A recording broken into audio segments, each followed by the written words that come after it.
Content is intended to provide accurate information, however, is not intended as financial, tax, or legal advice. Please consult a financial, legal, or tax professional for specific information regarding your individual situation. Opinions expressed and provided are for general informational purposes only and should not be considered a solicitation for the purchase or sale of any security. Welcome to Game Plan for Retirement, presented by Chris McIntire, Northwest Ohio's retirement planning resource. And welcome into the program. This is your Game Plan for Retirement with Chris McIntire, president, founder of McIntire Retirement Services, helping to navigate and uncomplicate the financial world. Chris, no easy task, so we always appreciate your information, the education and guidance that you provide here on the program. Hey, nice to be with you, Peter. Good to be with everybody. Absolutely, Chris. A pleasure each and every week as you remind the listeners to the program, the viewers to the podcast of the important topics, subjects, and matters in our planning to formulate that game plan for retirement. And ladies and gentlemen, you need to have a plan to address some of the volatility that we're seeing in the market, tax implications of your savings, and how to create sustainable confidence into and throughout retirement. And the game plan for retirement is the proprietary planning process there at McIntire Retirement Services, reviewing the risks that you're taking, the fees that you're paying, again, the taxes that you may be liable for. And we'll definitely get into that one a little bit in detail as we are heading through tax season. But if you would like to get your written retirement plan, including the finances, the investments, and how to generate income into and throughout retirement, the game plan for retirement, pick up the phone and give Chris McIntire a call, 800-868-1194. That's 800-868-1194. Now, Chris, on this weekend's edition of the program, kind of the Valentine's Day weekend here, we know that it's falling during the week, but this is the weekend many of us will celebrate. Wanted to talk a little bit about the care that we have for and provide for our loved ones. Really, a lot of the financial decisions that we make, the progress that we strive for is about that care and support that we hope to provide for our families. Certainly, yeah. And it's not just, a husband and wife. Many people listening to the show, myself and my wife included, we have parents that are still alive and, are requiring more and more of our attention and assistance. And, that comes at a cost. Not only is it time, money, efforts. It can be tough on a caregiver, as you know, Peter. You and I both have a good buddy that, had a stroke recently and, the burden might be a bad word to use there. Don't want to be derogatory, but it is what it is, Chris. I mean, it is a very, very tough and difficult decision. And when surprises like that happen, or just kind of the eventual aging process occurs, there are significant additional expenses, and we can spend a whole lot of time worrying about those kind of things. What's going to happen with my parents? What's going to happen with my kids? Are they going to be all right? We can have that in the back of our minds like every day, or I think that we can sort of concentrate that worry into a planning strategy session and conversations with our family and really help to alleviate a lot of the day-to-day worries and concerns that we have. Sure. When that issue comes up, a lot of times it's very sudden. A lot of times somebody has a stroke, for example. It's kind of the buzzword here. If you watch the news, a fair amount of those going on. And, you could say, all right, time to enact the plan that we put in place ahead of this. We were prepared in case this happened versus, okay, what do we do now? And, often, it's always better to have a plan in place ahead of this than being reactive. So proactive versus reactive can save tens of thousands of dollars here.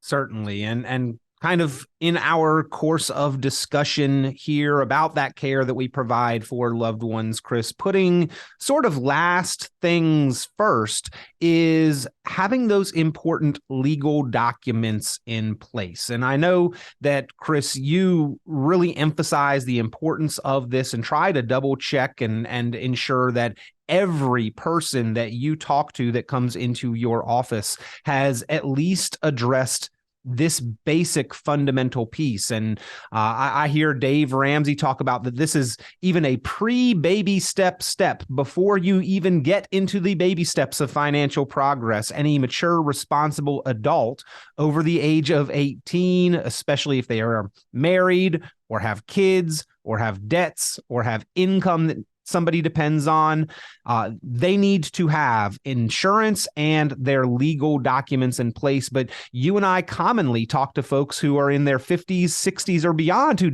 still haven't taken care of this.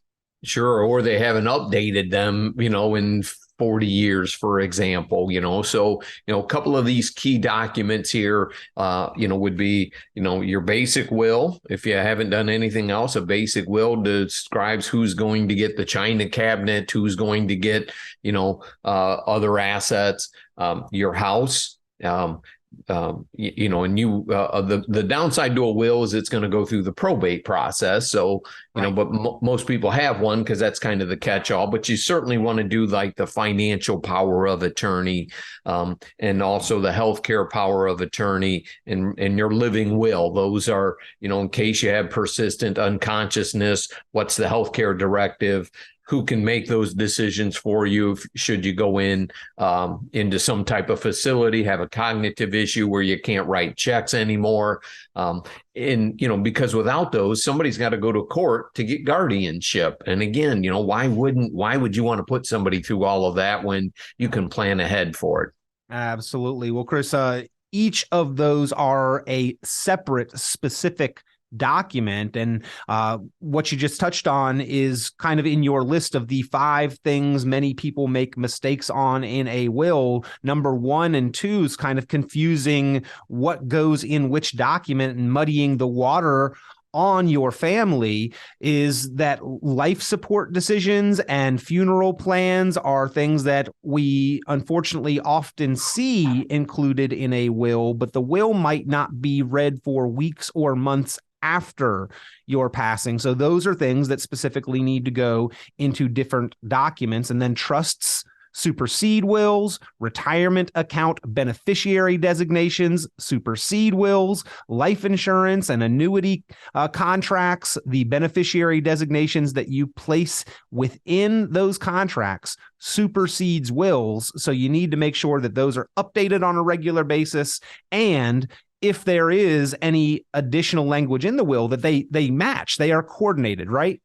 Yes, absolutely. And, you could say, if you have, like Peter says, your 401k and you've named your spouse as a primary beneficiary, you're going to want to put contingent beneficiaries as well in case husband and wife get killed in a car accident or something like that there is another layer there.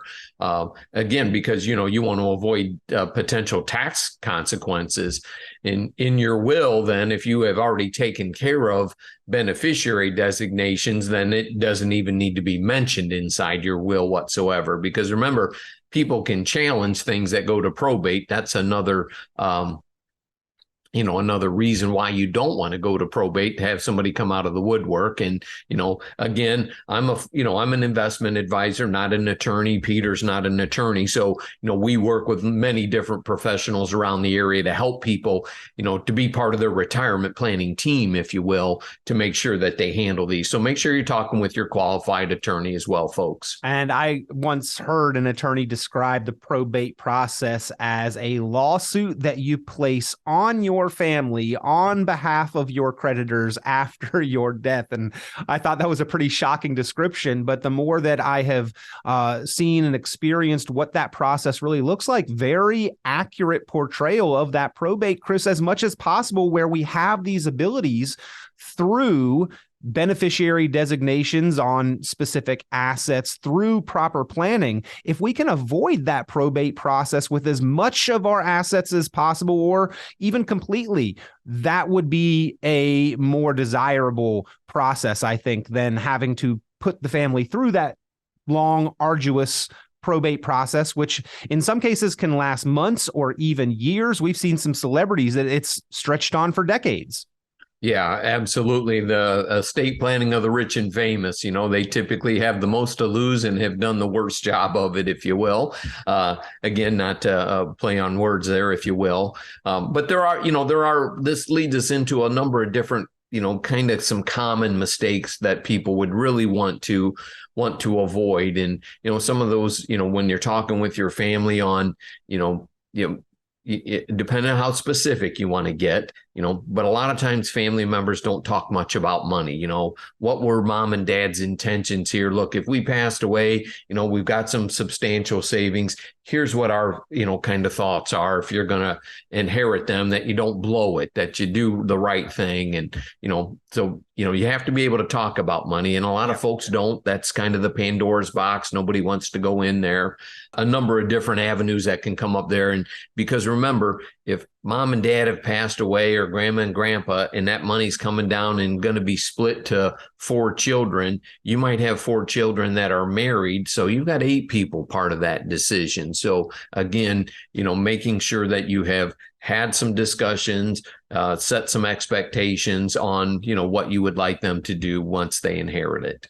Can indeed be a rather touchy, difficult, and private topic, but opening up those lines of communication not only can help prepare the people for the process and for the assets, but in many cases, better help to accomplish your specific goals, ladies and gentlemen. So just be sure that in the care and support that we all strive to provide for our loved ones, for our family, that you are taking these important basic steps, putting last things first, and making sure that those wishes are documented and up to date, and that you've got your specific important legal documents. Now, Chris, speaking of families with children, more and more of those children, even adult children, are living at home.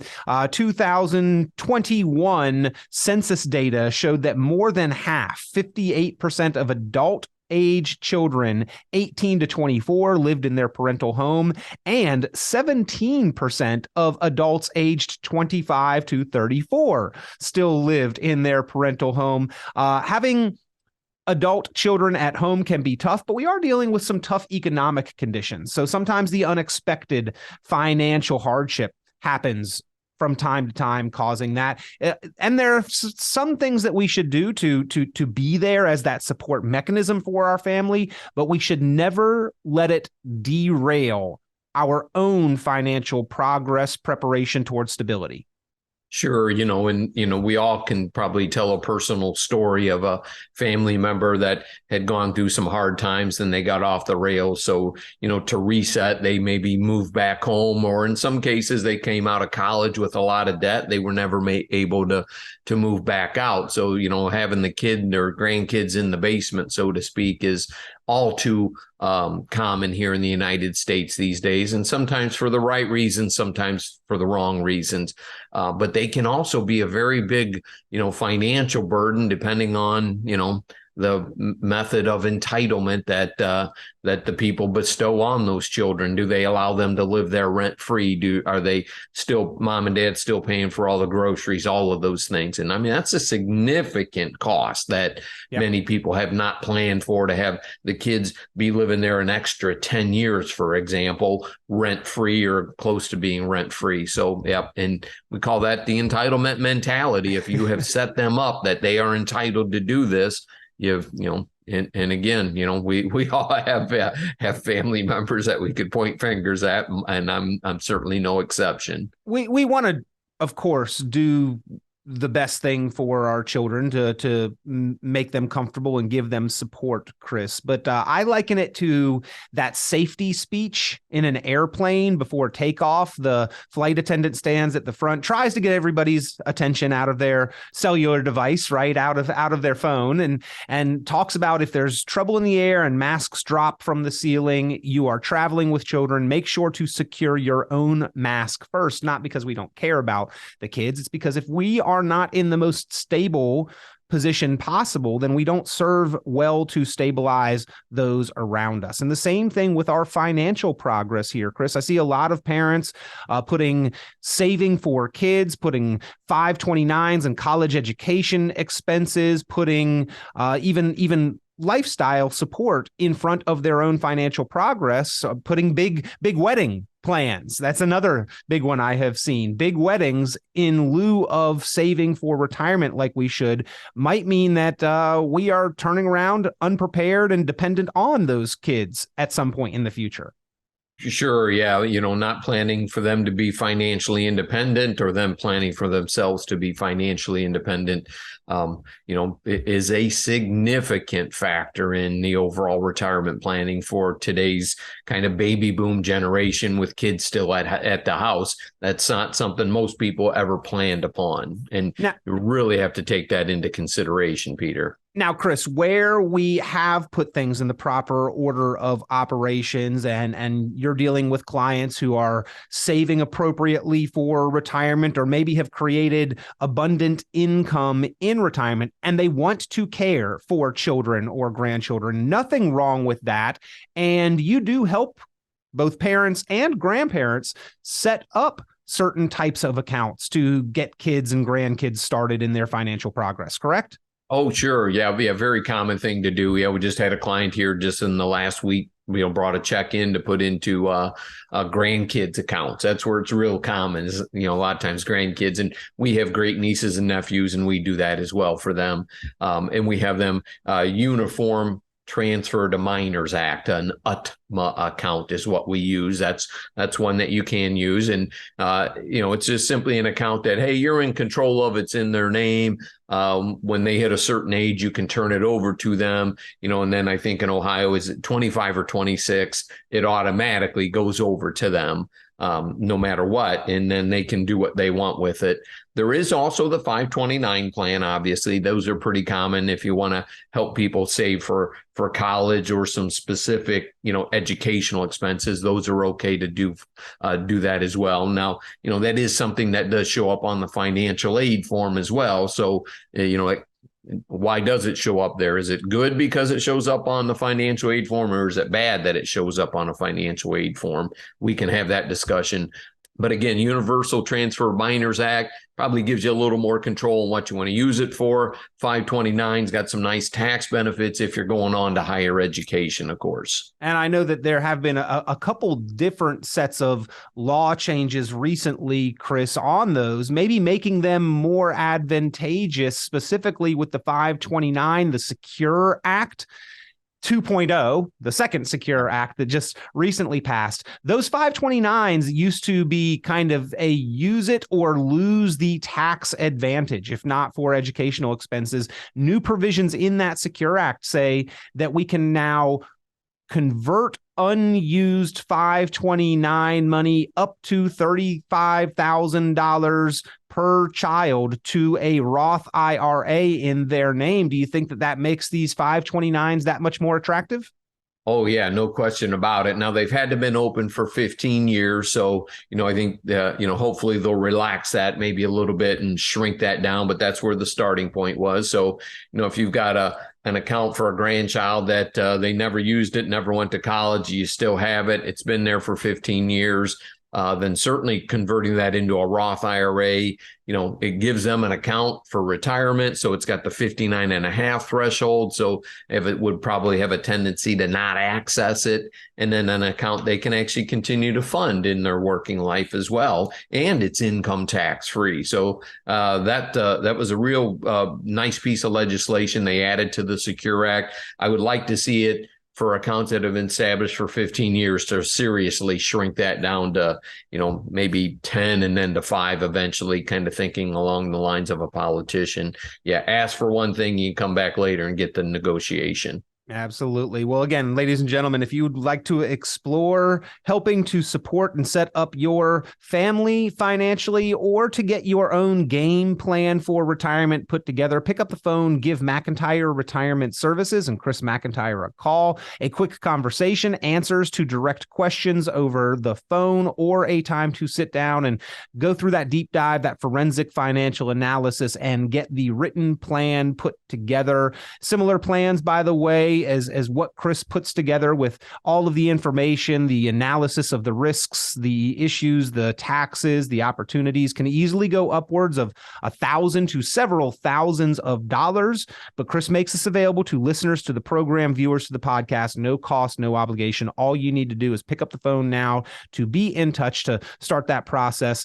800-868-1194. That's 800-868-1194. 800-868-1194. And Chris, another piece of the care that we provide, and some of the financial steps that we take, is having property, right? And I know that many of your clients do have real estate, not only just the roof over our own head and figuring out how to pass that on. Passing family property down through generations is a wonderful way to transfer some value and some memories. But you've got clients with vacation properties, investment properties, farmland, apartments, all kinds of things that you include as part of the planning process there at McIntire Retirement Services, and can create some great wealth transfer opportunities generationally. And there are some potential significant tax advantages with that as well. Yeah, there certainly can be. And, if you think about it, if somebody's got up here along Lake Erie, mom and dad own a house here, that they built years ago on the lake, for example, and they have two kids, one in California and one close by here. And the one that's close by wants the house. When mom and dad pass away, how do you equalize that out? And, and how do you transfer it to that child? Do you do it while they're alive? Do you wait until they pass away? How do you equalize the estate? Do you say, okay, well, I'm going to buy a life insurance policy that, for the half of the value of the house is going to go to the other child there, so that there's not some sort of a sibling rivalry, let's say, when mom and dad or grandma and grandpa, whoever it may be, have passed on. And you want to keep some of those things within the family instead of selling them outright, getting a check and everybody moving on, because that happens as well, too. Some people are like, look, mom and dad passed, we're going to sell the house and split the proceeds. And nothing wrong with that whatsoever. But what are the mechanisms in place to make that happen the most cost-effective manner that you have? Right. We want to preserve and protect as much of that value as possible. So do you sell property to beneficiaries throughout the generations? Do you designate new owners in your will? Do you set up a trust? Do you execute a deed transfer? All of these are going to have different implications and may be specific to your situation, which is the best route to go. Do you have the stepped up cost basis? Do you have a 1031 exchange opportunity? All of these things are factors that Chris McIntire can walk through and work through with you as you formulate that game plan for retirement. Pick up the phone, give a call if you would like to explore those options, have those discussions. Many here in Northwest Ohio certainly do. And whether those properties are, again, your primary residence, some investment property here locally, or even throughout the country. If you've got that is part of your situation and want to make sure that you are working the plan to be most efficient and effective in achieving your lifetime and generational goals to provide that support to family, those are conversations that you can have with Chris McIntire to make sure that you are identifying all opportunities. 800-868-1194. That's 800-868-1194. Chris, there you mentioned a little bit about the life insurance component being a valuable piece to transfer wealth. And I know that these conversations of supporting our loved ones happens a lot within families, not only generationally for kids, but for spouses throughout retirement as well.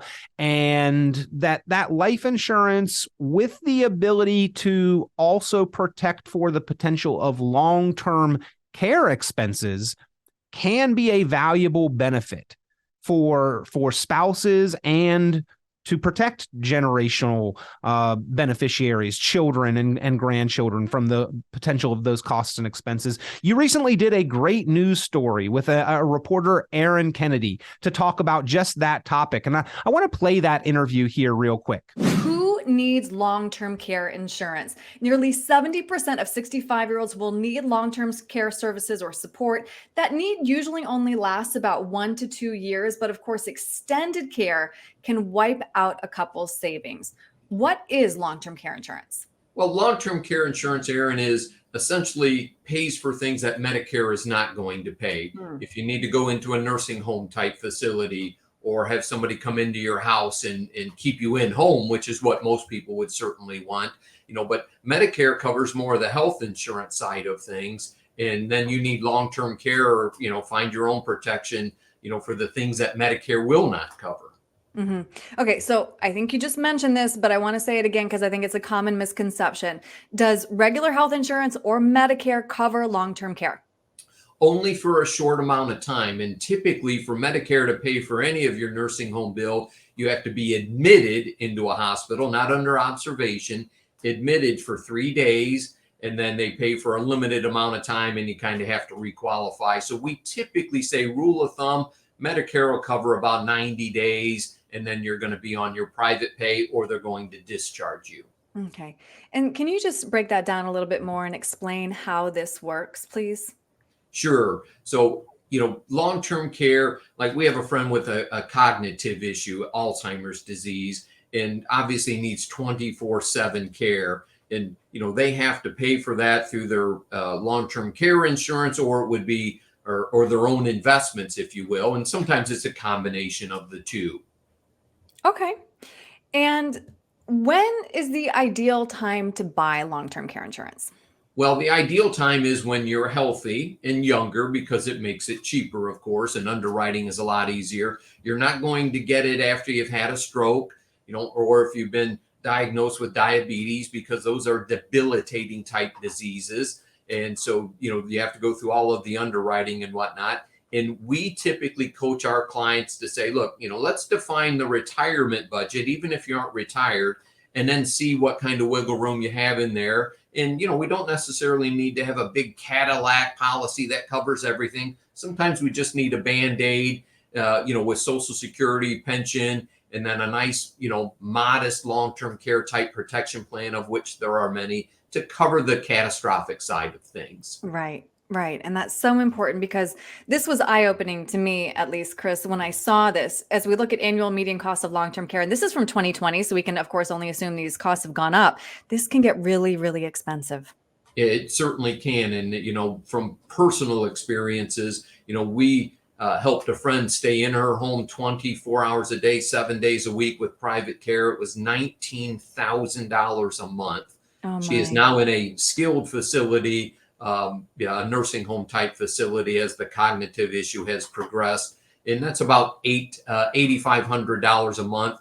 They saw this need way back in the 90s, bought a very quality policy, and it covers 100% of the bills for herself. Yeah, that's great. I think that it probably is very important to have that conversation earlier rather than later, right? It certainly is. And, the people that typically are more open to this concept of having some sort of protection, had a loved one that might have spent the life savings, which means they didn't get an inheritance, had to sell the house. There's a couple of major things that can really impact somebody's retirement, Aaron. And one of them is, the stock market correcting, like we've seen here in 2022, and then writing an $8,000 a month check to a nursing home. That's $100,000 a year.